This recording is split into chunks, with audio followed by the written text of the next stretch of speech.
So नमस्कार मित्रांनो.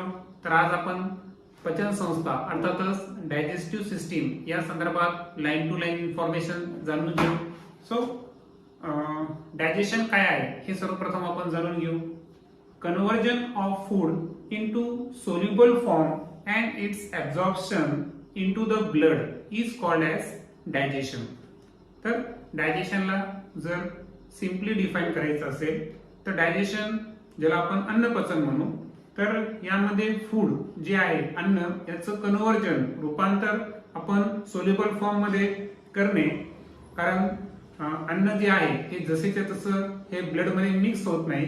Firstly त्याचं सोल्युबल फॉर्म मध्ये कन्व्हर्जन होणे आवश्यक आहे आणि त्यानंतर त्याचं जे ऍब्झॉर्प्शन आहे हे ब्लड कडून होणे. That process is non as the digestion. आणि म्हणून व्याख्या आपल्याला अशा पद्धतीने करता येईल की खाल्लेल्या अन्नाचे रूपांतर विद्राव्य घटकात होणे आणि ते विद्राव्य घटक रक्तात मिसळणे या क्रियेला आपण अन्नपचन म्हणायचं. देन जी डायजेस्टिव्ह सिस्टीम आहे तर ही कशाची बनलेली आहे ते आपण समजून घेऊ. The digestive system consist of elementary canal and digestive glands. तर जी डायजेस्टिव्ह सिस्टीम आहे तर ह्युमन डायजेस्टिव्ह सिस्टीम तर ही ऍक्च्युअल दोन गोष्टीची बनलेली आहे. पहिला आहे एलिमेंटरी कॅनल आणि दुसरा आहे डायजेस्टिव्ह ग्लँड्स.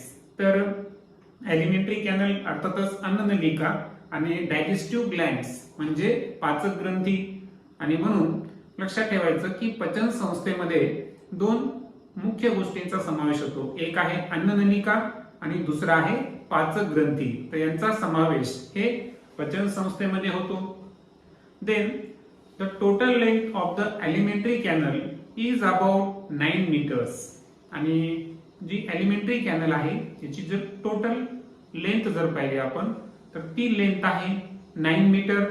आणि म्हणून अन्ननलिकेची एकूण लांबी सुमारे 9 मीटर असते. Its main parts are the mouth, pharynx, oesophagus, stomach, small intestine, large intestine, rectum and finally anus. तर जे एलिमेंटरी कॅनलचे आता आपण मुख्य भाग पाहिलो तर त्यामध्ये माउथ तोंड असेल, त्यानंतर फॅरिंग्स. ओके, तर एक एक घेऊ आपण. तर एक लक्षात ठेवायचं की माउथला मुख म्हणा किंवा तोंड म्हणा, त्यानंतर फॅरिंग्स अर्थातच ग्रसनी, त्यानंतर ओसेफेगस अर्थातच ग्रसिका, त्यानंतर स्टमक जठर, त्यानंतर स्मॉल इंटेस्टाईन म्हणजे लहान आतडे, त्यानंतर लार्ज इंटेस्टाईन मोठे आतडे, त्यानंतर रेक्टम अँड ॲनस अर्थातच मलाशय आणि गुदद्वार. तर हे सर्व जे आहे तर हे मेन पार्ट्स आहे एलिमेंटरी कॅनलचे. ओके, जो की अन्ननलिकेचा एक भाग झाला, सॉरी डायजेस्टिव्ह सिस्टीमचा एक भाग झाला एलिमेंटरी कॅनल. तर हे अन्ननलिकेचे भाग झाले. आणि त्या व्यतिरिक्त जो दुसरा कॉम्पोनंट आहे डायजेस्टिव्ह सिस्टीमचा तो आहे डायजेस्टिव्ह ग्लँड्स. तर त्यामध्ये कशाचा समावेश असतो ते आपण पाहू. The salivary glands, liver and pancreas are the digestive glands connected to the alimentary canal. म्हणजे एलिमेंटरी कॅनलला कनेक्ट असणारे जे अदर डायजेस्टिव्ह ग्लँड्स आहेत, ओके सॉरी जे डायजेस्टिव्ह ग्लँड्स आहेत तर त्यांची नावं दिली आहेत. पहिला आहे सॅल्युलरी ग्लँड्स. ओके, तर सॅल्युलरी ग्लँड्स असेल, त्यानंतर दुसरा आहे लिव्हर आणि तिसरा आहे पॅनक्रीज. तर या तीन ग्रंथी ज्या आहेत या आहेत डायजेस्टिव्ह ग्लँड्स ज्या एलिमेंटरी कॅनलशी रिलेटेड आहेत. आणि digestive glands plus alimentary canal is equal to digestive system. म्हणजे डायजेस्टिव्ह ग्लँड्स आणि एलिमेंटरी कॅनल या दोघांची मिळून तयार होते डायजेस्टिव्ह सिस्टीम. आणि म्हणून लाळ ग्रंथी असेल, यकृत, स्वादुपिंड या काही पाचक ग्रंथी अन्ननलिकेशी ठराविक ठिकाणी जोडलेल्या असतात. त्यानंतर different organs of the digestive system systematically perform the function of digestion. आता डायजेस्टिव्ह सिस्टीमचे जे डिफरंट ऑर्गन्स आहेत तर हे सिस्टमॅटिकली काय करत असतात, डायजेशन म्हणजे पचनचं जे फंक्शन आहे, कार्य आहे, हे फंक्शन परफॉर्म करत असतात. म्हणजेच पचन संस्थेतील वेगवेगळी इंद्रिये अन्न पचनाचे जे काम आहे हे पद्धतशीरपणे हे काम करत असतात. There are different stages in the process of digestion of food, and at each stage there is a different organ of the digestive system which perform its specific role. म्हणजे जेवढे काही आपण डायजेस्टिव्ह ऑर्गन्स पाहिले तर प्रत्येकाचं असं separate काम आहे आणि जो प्रत्येक अवयव जो आहे हा प्रत्येक टप्प्यावर त्याचा जो रोल आहे, त्याचं जे फंक्शन आहे हे परफॉर्म करत असतो. आणि म्हणून लक्षात ठेवायचं की डायजेशन प्रोसेसच्या दरम्यान डिफरंट स्टेजला फूड संदर्भात जे डिफरंट ऑर्गन्स आहेत तर ते आपलं आपलं कार्य जे आहे, स्पेसिफिक फंक्शन जे आहे त्यांचं किंवा त्यांचा जो रोल आहे ते रोल परफॉर्म करत असतात. म्हणजे उदाहरणार्थ अन्न समजा तोंडामध्ये असेल किंवा तो स्टमक मध्ये असेल तर स्टमक मध्ये असताना स्टमकचं कार्य सुरू असेल, स्मॉल इंटेस्टाईन मध्ये असताना स्मॉल इंटेस्टाईनचं कार्य सुरू असेल. अशा पद्धतीने हे आपण समजून घ्यायचं आहे. म्हणजेच प्रत्येक टप्प्यावर काम करणारे पचनेंद्रिय हे वेगळे आहे आणि विशिष्ट टप्प्यावर ती इंद्रिये त्यांचे काम सुरळीतपणे पार पडतात. त्यानंतर आता या व्हिडिओमध्ये आपण पूर्ण पचन संस्था न समजून घेता सध्या फक्त आपण टीथ अर्थातच दात जे आहे तर यांचं पचन क्रियेमध्ये नेमकं काय रोल आहे तो आपण समजून घेऊ. आणि नेक्स्ट व्हिडिओमध्ये आपण सर्व डायजेस्टिव्ह जे ऑर्गन्स आहेत तर त्यांचं काय रोल आहे डायजेशन प्रोसेसमध्ये ते आपण वेगळ्या व्हिडिओमध्ये समजून घेणार आहोत. तर सध्या फक्त आपण टीथ दातांची रचना कशी आणि त्यांचं कार्य कसं आहे हे आता आपण समजून घेऊ.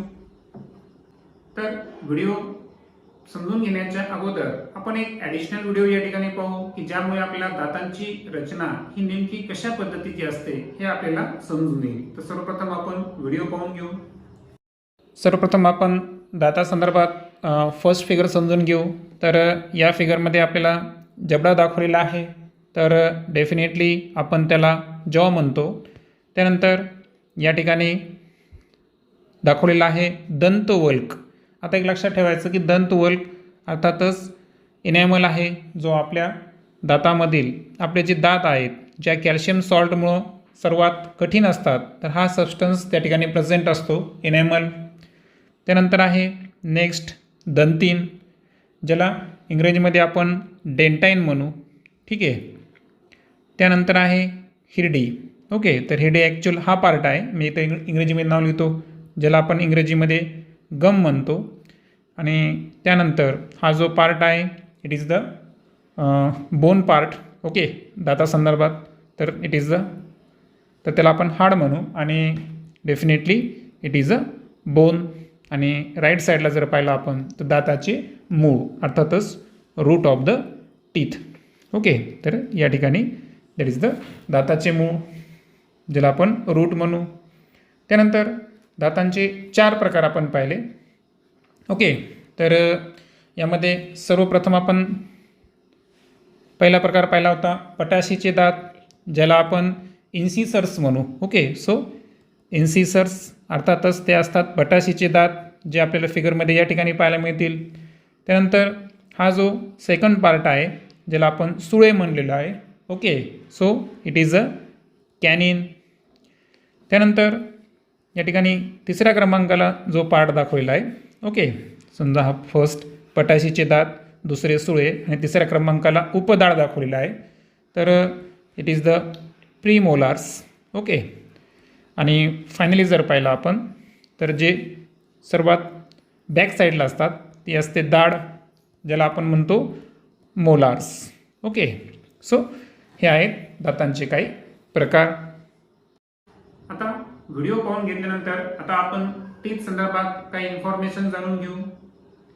The process of digestion begins with the function of teeth in mouth.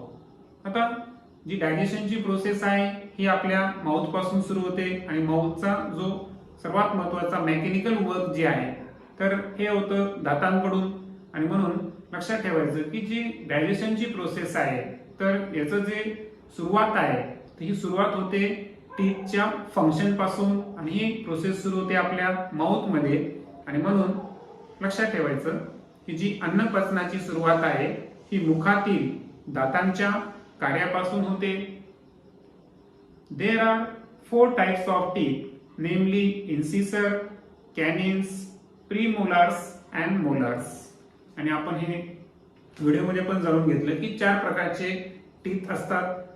First आहे इन्सिसर्स, ज्यांना आपण पटाशीचे दात म्हणतो. त्यानंतर आहे कॅनिन्स, कॅनिन्स म्हणजे त्याला आपण सुळे दात म्हणू, ठीक आहे. त्यानंतर आहे प्रीमोलार्स अर्थातच दाढा, आणि अँड मोलार्स अर्थातच उपदाढा. ओके, अशा 4 प्रकारचे हे आपले टीथ असतात, हे लक्षात ठेवायचं तुम्ही. त्यानंतर each type of tooth has a specific function. आता यामध्ये इन्सिसर, कॅनिन्स, प्रीमोलार्स आणि मोलार्स हे 4 टाइपचे जरी टीथ असतील मात्र यांचं फंक्शन सुद्धा डिफरंट टाइपचं आहे. म्हणजे लक्षात ठेवायचं की प्रत्येक टाइपचा जो टूथ आहे याचं फंक्शन सुद्धा हे डिफरंट आहे, स्पेसिफिक आहे. म्हणजेच प्रत्येकाचं कार्य जे आहे हे वैशिष्ट्यपूर्ण असतं. Next point, each tooth is covered by hard substance called enamel. Enamel is made up of calcium salt. आणि जो प्रत्येक दात आहे म्हणजे 4 प्रकार पाहिले आपण, सर्वचे सर्व जे दात आहेत तर कोणताही प्रकार असू द्या तर प्रत्येक दात हा एका हार्ड सबस्टन्स पासून बनलेला आहे. आणि हा हार्ड सबस्टन्स अर्थातच तो आहे इनेमल. आणि मग हे इनेमल नेमके कशाचे बनलेले असतात तर इनेमल बनलेले असतात कॅल्शियम सॉल्टचे. आणि म्हणून लक्षात ठेवायचं की प्रत्येक दातावर एनेमल या कठीण पदार्थाचं आवरण असतं म्हणजे कवरिंग असते. आणि एनेमल हे कॅल्शियमच्या क्षारापासून बनलेले असतात. ओके, तर सांगितलं मी enamel is made up of calcium salt.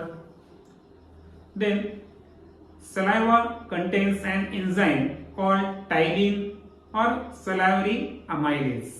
आता जे सलाइवा आहे, ओके, ज्याला आपण लाळ म्हणू, तर या लाळेमध्ये जो एन्झाईम प्रेझेंट असतो तर तो आहे टायलिन किंवा त्याला म्हणायचं सलाइव्हरी अमायलेज.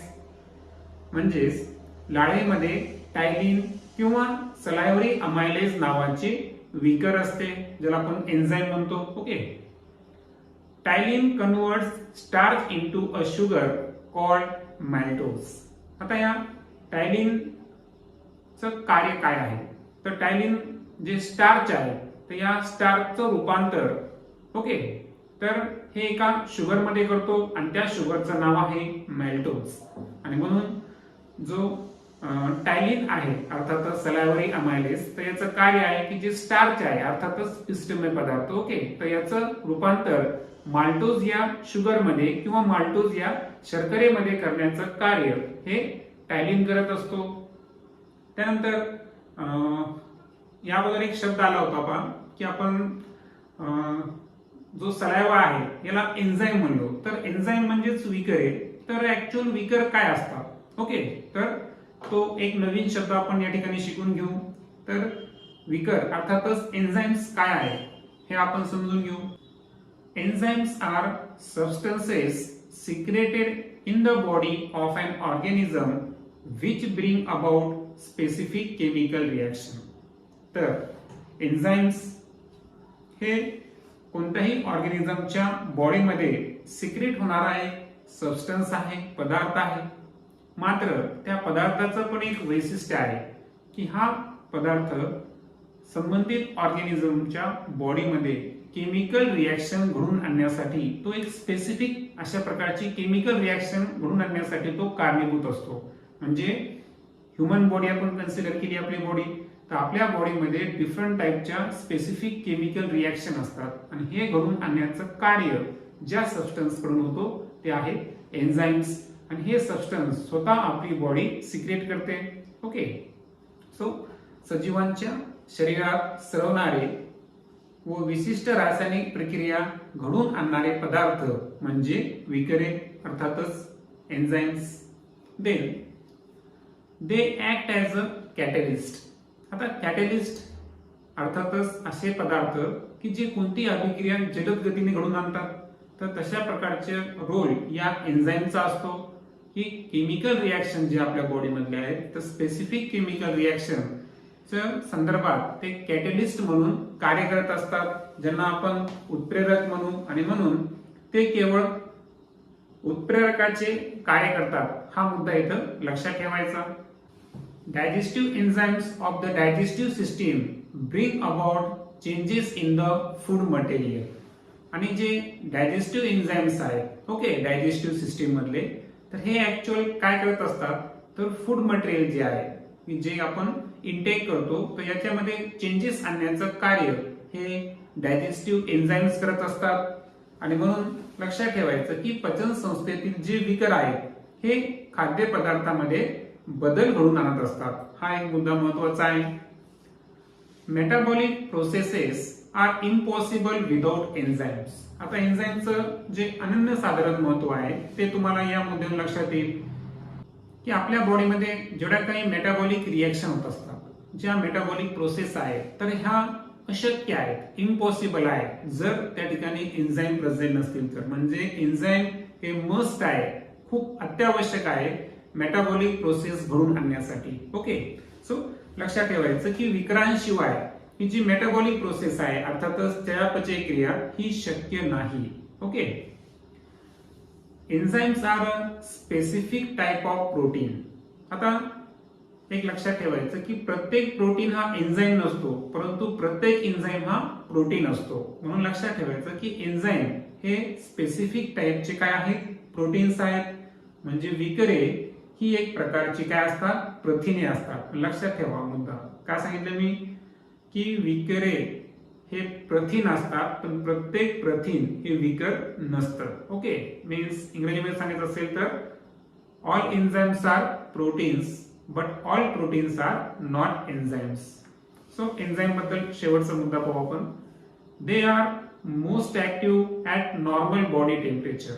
आणि एन्झाईमचा जो फायनल मुद्दा आपण पाहिला तर तो असा आहे की नॉर्मल बॉडी टेम्परेचर जे आहे तर आपल्याला माहिती आहे 37 डिग्री सेल्सिअस हे आपल्या बॉडीचं जनरल टेम्परेचर असतं. तर नॉर्मल बॉडी टेम्परेचरला हे जे एन्झाईम्स आहेत हे मोस्ट ऍक्टिव्ह असतात, म्हणजे जास्त परिणामकारक ते कार्य करत असतात. आणि म्हणून विकरे सर्वसाधारण तापमानाला सर्वाधिक क्रियाशील असतात.